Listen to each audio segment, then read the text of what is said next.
Well, Keith, I'm not sure that Everton had the window that everyone was truly hoping for, but they did bring Carlos Alcaraz in on loan, no major outgoings. Is this a sign that Everton are in a much more comfortable PSR position? I don't think. Well, it's partly PSR, but also I think the last three wins, those 9 points in the last three games, really I think helped change the mindset in terms of emergency, players that were going to come in. I think it gave them the luxury to actually think, do we really need anybody that can just come in, or could we really wait and get people that can make a real difference?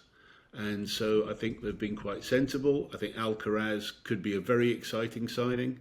He's on loan with an option.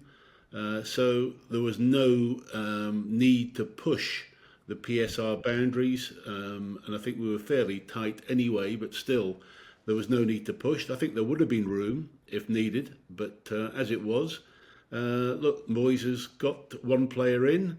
Broha's not going to be out as long as they'd expected with the injury. So the striker situation could turn around in a few weeks. And overall, as I say, those 9 points make a big difference in what we've got to get now before the end of the season. So overall, I think that was more the reason for the lack of action. And could those 9 points actually hinder Everton's chances at maybe climbing further up the table, having not made those signings because they feel a little bit safer now, or you'll take those 9 points however you can get them? We'll take them however we can get them, and in my own assessment, we need about another 9 from 15 games to make us safe. I think 35 points could be around the right sort of level this year. So look, I think we've got enough in the squad now with the confidence that they're building to go ahead and start performing and climbing that table. There's a little group of clubs around Everton right now, the West Ham, the Spurs, etc. And I think that we could still rise above that small group in the table to get up towards mid-table. Yeah, I mean, if I told you we'd be sitting here in February and Everton would be 1 point behind Tottenham and 3 points behind Manchester United with a game in hand, I think you'd take it. You know we would, but then again, perhaps it's saying a bit more about them than it is necessarily about Everton. But yes, I think we're in that little group now, and it is starting to look like those bottom four clubs are going to be 3 from 4. They're going to be the ones that are going to go down.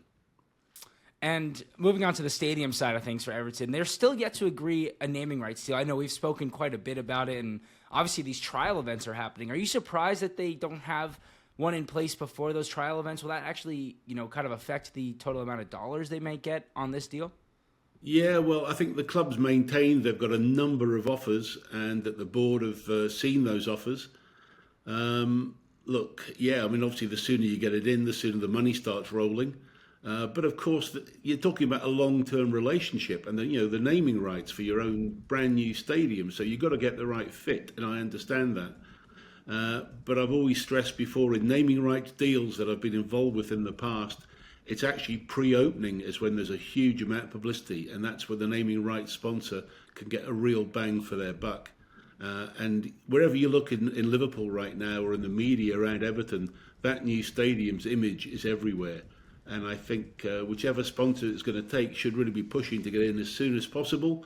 And I think that will help them maximise their benefit, particularly with the test events starting to come. We're going to be bigger and bigger in the national media as we go forward towards the opening in August.